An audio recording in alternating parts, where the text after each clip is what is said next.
खुश हो गए भाई। इंडिया वाले खुश हो गए। मैं तो उन लोगों में से तो हूं नहीं कि आपकी चमचागिरियां मोस्ट इम्पोर्टेंट जो इंडियन टीम में है वो है Virat Kohli.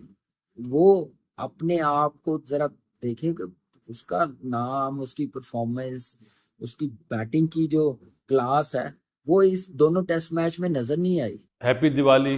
Mumbai match must win. कभी सोचा नहीं था, ऐसा कभी हुआ नहीं। टीम इंडिया के लिए कड़ा चैलेंज ये है कि आखिरी टेस्ट मैच जीत के बॉर्डर गावस्कर सीरीज खेलने के लिए कुछ मोराल को बेहतर किया जाए। खासकर बड़ा चैलेंज है गौतम गंभीर का, जो एक वर्ल्ड चैंपियन टीम इंडिया के कोच बने।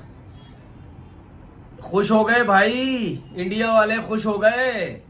मैं तो उन लोगों में से तो हूं नहीं कि आपकी चमचागिरियां करूं। मुझे तो कोई मसला नहीं है। मैं तो उन लोगों में से हूं जिसपे आप लोगों की बैंड बजाऊंगा।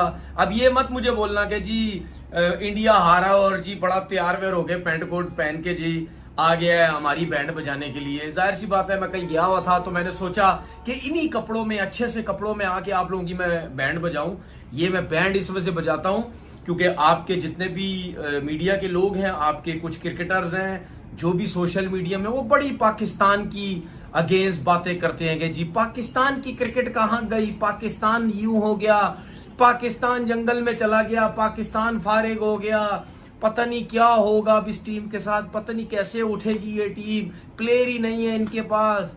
ठीक है, सियासत इनकी इस क्रिकेट के अंदर है, मेरिट का सिस्टम ही नहीं है। भाई हमें सब पता है यहाँ पे कुछ भी नहीं है, हमें पता है।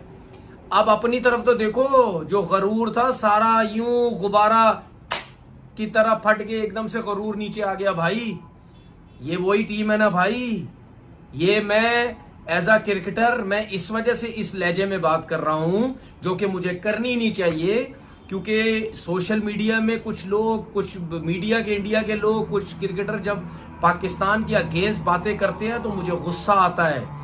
ठीक है, और वही जब आप लोगों का भी ये गरूर नीचे हुआ तो मुझे भी मौका मिला कि उसके ऊपर बात करूं। वो कुछ लोग पैंट कोट टाई पहन के, पाकिस्तान की टीम को क्या हो गया है, पाकिस्तान की टीम तो तबाह हो गई है, पाकिस्तान की क्रिकेट तो खत्म हो गई है, हमारे से मुकाबला करने जा रहे थे, हम कहां, तुम कहां, तुम्हारी क्रिकेट कहां, हमारी क्रिकेट कहां।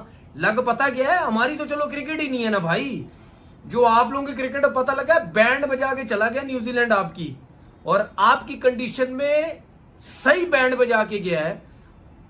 आपसे अच्छे तो न्यूजीलैंड के स्पिनर्स खेल रहे थे, उन्होंने फास्ट बॉलिंग में भी आपकी बैंड बजाई, पहले टेस्ट मैच में उन्होंने स्पिनर्स पे ही बजाई।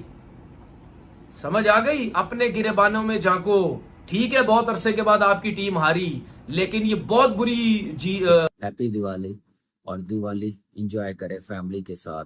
रोहित शर्मा कैप्टनसी भी आप देखिए, अपने बॉलर्स को भी देखिए, और सबसे ज्यादा जो है बैटिंग में फॉर्म लानी, बड़ा स्कोर करना बड़ा जरूरी है। उसके साथ गिल के रन्स करने बड़े जरूरी हैं। और मोस्ट इम्पोर्टेंट जो इंडियन टीम में है वो है विराट कोहली। वो अपने आप को जरा देखें कि उसका नाम, उसकी परफॉर्मेंस, उसकी बैटिंग की जो क्लास है वो इस दोनों टेस्ट मैच में नजर नहीं आई, जो इससे पहले हम देखते रहे हैं, जैसे हम लोग यूज टू हुए हैं। वो थोड़ी सी जिम्मेदारी लेनी पड़ेगी। ठीक है, इंडियन टीम स्पिनर से आउट होती है, लेकिन इस सीरीज में जैसे स्पिनर से आउट हो रहे हैं, ऑनेस्टली बताओ मुझे समझ नहीं आ रही कि खेलना भूल गए हैं स्पिनर्स। आप वो वाइड ऑफ द क्रीज जाके वो बॉलिंग कर रहा है मिचेल सैंटनर, आप देखें कि उसको ब्रेक खेलने जा रहे हैं, इतना पुर ब्रेक भी नहीं है। मैं कहता हूँ कि वो जैसे बांग्लादेश के खिलाफ ब्रेक मिल रहा था या इंग्लैंड के खिलाफ जो सीरीज हुई थी, वैसा ब्रेक तो हुआ ही नहीं है। वो सीधे बॉल करता गया है वाइड ऑफ द क्रीज। आप ब्रेक खेलने के चक्करों में लेग बी फोर होते गए हैं, आगे वाला बॉल पीछे घुस रहे हैं, लेग बी फोर हो रहे हैं। तो ये ऐसा स्टैंडर्ड नहीं है, ये लेवल नहीं है इंडियन टीम की बैटिंग लाइनअप का। थोड़ा सा दिलेरी के साथ थोड़ी अटैकिंग क्रिकेट खेलते हैं, थोड़ा सा सेल्फ बिलीव लाएं अपने में, क्योंकि ये क्लास नहीं है। अपनी क्लास देखें कि 12 साल आपने डोमिनेट किया अपने मुल्क में। हैप्पी दिवाली। आ जाता हूं जी। Mumbai match must win. कभी सोचा नहीं था, ऐसा कभी हुआ नहीं। 2-0 से इस टाइम पे इंडिया हारा है, कोई सोच नहीं सकता। सच ये है। मेरे जैसा बंदा जिसने बहुत थोड़ा सा टाइम गुजारा ग्राउंड में नहीं सोच सकता, क्योंकि जो इंडिया को हमने देखा है पिछले 3-4 सालों में, जिस वे की वो क्रिकेट खेल रहे हैं, उन्होंने सबको चारों शान चित करा हुआ है।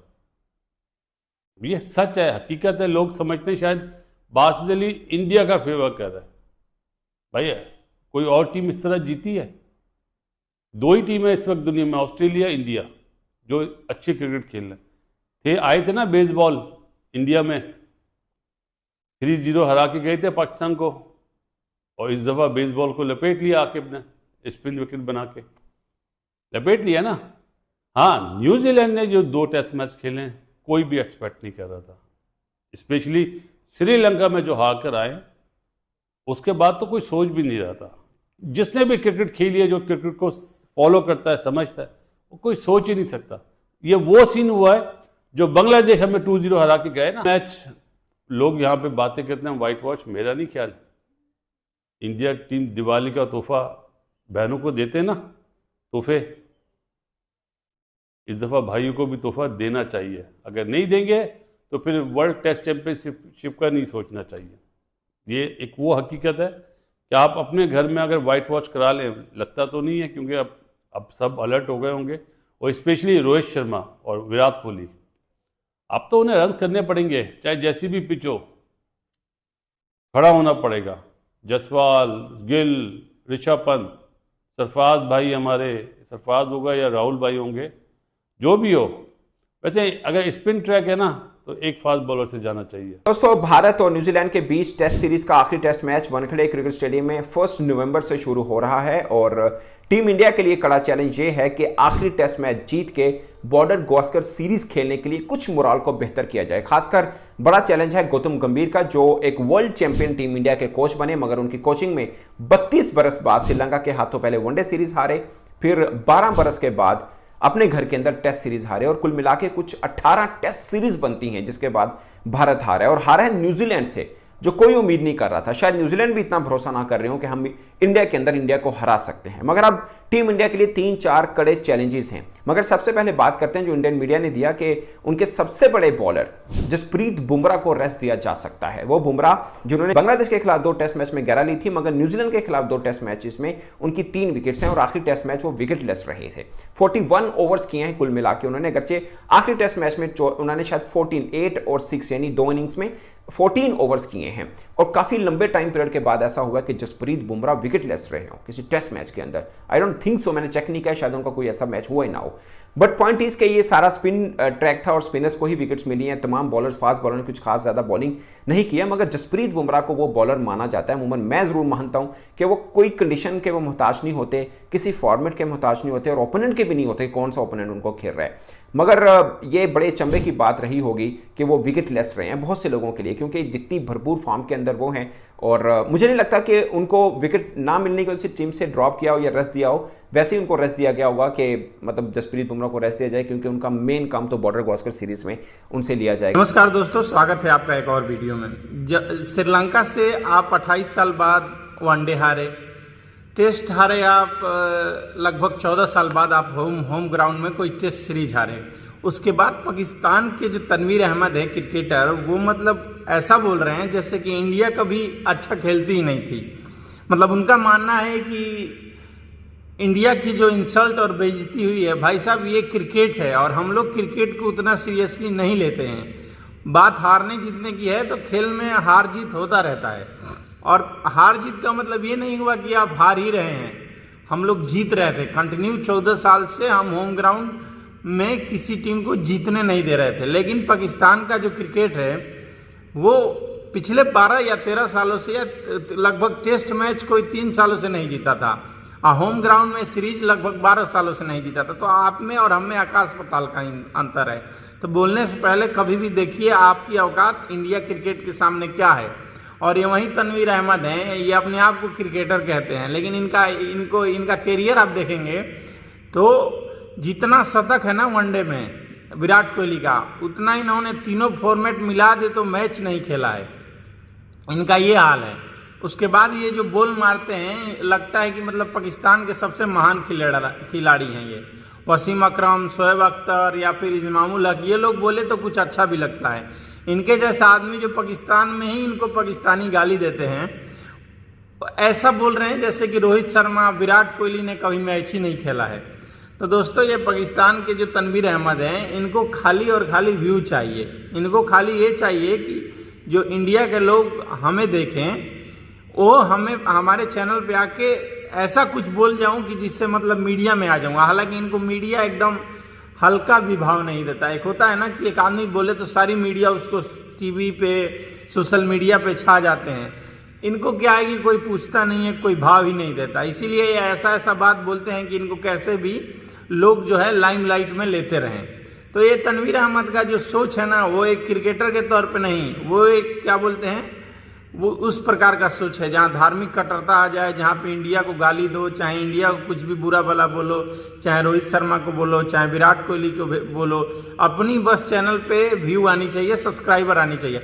आज तक किसी भी इंडियन प्लेयर को आपने यूट्यूब पे देखा है, जो इंडियन क्रिकेटर है उनको यूट्यूब पे देखा है आके की बकैती मार रहे हैं, अपना चैनल उन्होंने खोला हो, फिर आके एक घंटा वो लोग बकैती मारते हों कि ऐसा हो गया, ऐसा नहीं खेलना चाहिए, ऐसा खेलना चाहिए, ऐसा नहीं हो गया, ऐसा होना चाहिए, और रिटायरमेंट के बाद भी आराम से क्रिकेट से तौबा कर लेते हैं।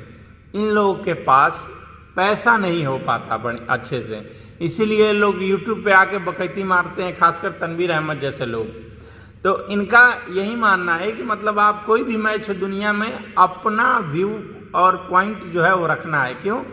क्योंकि जो क्या बोलते हैं कि रोजी रोटी यूट्यूब से चल रही है। तो ऐसे लोगों की यही औकात है कि मतलब ये लोग पहले अपना देखें, बाद में दूसरे का देखें। इनका क्या कहना है कि ये हो गया, क्रिकेट तबाह हो गया, इंडिया के सामने तो पाकिस्तान कुछ भी नहीं था, लेकिन आज तुम्हारी बोलती बंद हो गई। मतलब ऐसी ऐसी बातें कर रहे हैं जिसको बोलने में एक मतलब क्रिकेट का मतलब क्या हो गया। वहीं कमरान अकबल का भी यूट्यूब चैनल है, अहमद शहजाद का है, बासित अली का है, रमीज राजा का है। ये लोग भी तो बोलते हैं, उनके बोलने में लगता है कि ये लोग एक क्रिकेटर हैं, लेकिन जब ये आदमी बोलता है तो ऐसा लगता है कि ये कभी क्रिकेट ही नहीं खेला हो, या ऐसे बोलता है जैसे कि लग रहा हो कि कोई मतलब एकदम वो मौलाना जैसे नहीं बोलते हैं इंडिया के बारे में। पाकिस्तान के जो होते हैं कि हमारे पास जज्बा है, हम इंडिया पे एकदम चढ़ जाएंगे, हमारे सामने इंडिया कुछ भी नहीं, ये ऐसे बात करते हैं। तो पता ही नहीं चलता ये क्रिकेटर हैं कि मतलब क्या है। दोस्तों, कमेंट सेक्शन में ज़रूर अपना राय दें कि आपको वीडियो कैसा लगा। चैनल पर नए हैं तो चैनल को सब्सक्राइब करिए और वीडियो को लाइक करना मत भूलिए। जय हिंद, जय भारत।